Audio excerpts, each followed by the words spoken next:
Got an old PC sitting in a closet collecting dust? Rather than disposing of it or leaving it to rot, why not turn it into your own personal server? It's easier than you might think and worth the effort, because turning an old computer into a network storage server is a practical way to extend its life and create a useful home storage solution for streamlining your favorite media, backing up your family photos, and more. To show you what I mean, here are some common uses for DIY home servers: media streaming, personal cloud storage, automated backups, file sharing, home security storage. Before you begin, keep in mind that repurposing an old desktop computer as a storage server isn't only cost-effective, but also environmentally friendly. Turning an old PC into a storage server can save you money and offer more flexibility compared to buying a pre-built NAS system. With the modularity of a PC, you can easily upgrade parts like network cards, add more storage, or improve its performance as your needs change. Repurposing existing hardware is a great option for budget-conscious users, since even older PCs can handle this task well without a big investment. Media streaming hub. Turn your old PC into your own Netflix-like service. Store and stream your media collection to any device on your network with the ability to transcode content for smooth playback on different devices. Personal cloud storage. Set up a private cloud system to replace services like Google Drive or Dropbox. No monthly fees, and you have full control over your data security and privacy.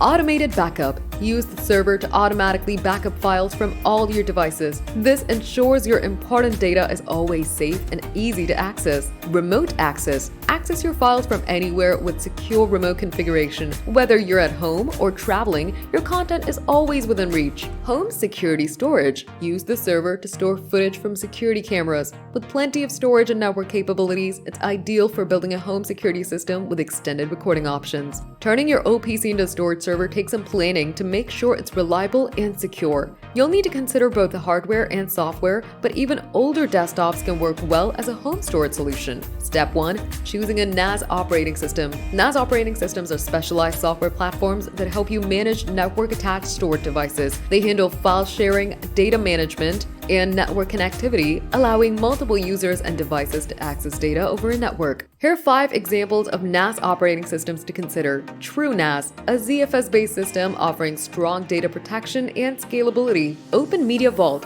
a Debian-based OS with an easy-to-use interface, great for beginners. Unraid provides flexible storage management and a vibrant app ecosystem. Synology Disk Station Manager, a proprietary OS known for its polished interface and wide app support. Proxmox combines NAS functionality with advanced virtualization capabilities. Step 2. Creating a bootable USB. A bootable USB contains all the necessary files to kickstart the OS installation process, so it's handy to create one. This allows you to install the NAS operating system on your OPC to turn it into a storage server. Here's how to create a bootable USB for your NAS OS. Go to the official website of the NAS OS you want to use, find the download section, select the version that matches your hardware, and download the ISO file to your PC.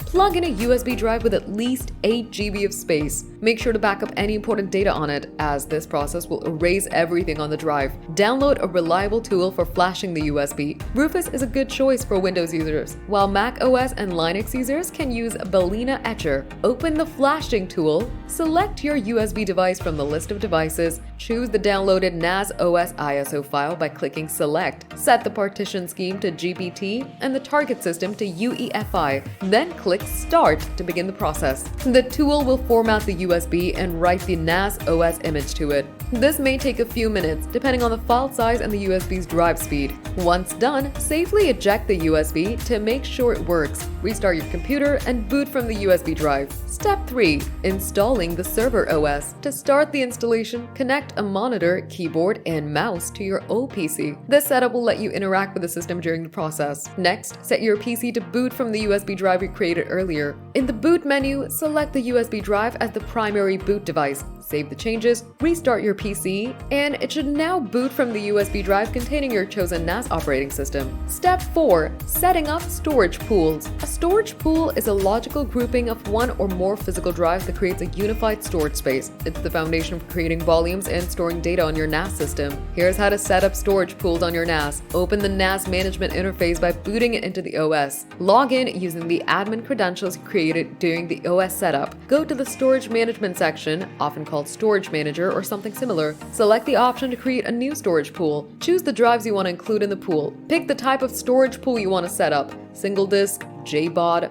RAID 1, RAID 5, RAID 6. Follow the prompts to complete the setup. Once the storage pool's ready, you can create volumes within it to organize your data and set permissions or quotas. Step 5. Configuring access permissions. Setting up shared folders with the right access permissions is essential for organizing data and keeping it secure on your NAS. Step 6. Configuring the network. A static IP guarantees that your NAS always uses the same address on your local network, which is essential for port forwarding, network shares, and other services that rely on a fixed IP. Once port forwarding is set up, you can access your NAS remotely using your public IP address or DDNS hostname, followed by the port number. To stay secure, use strong passwords and enable two-factor authentication.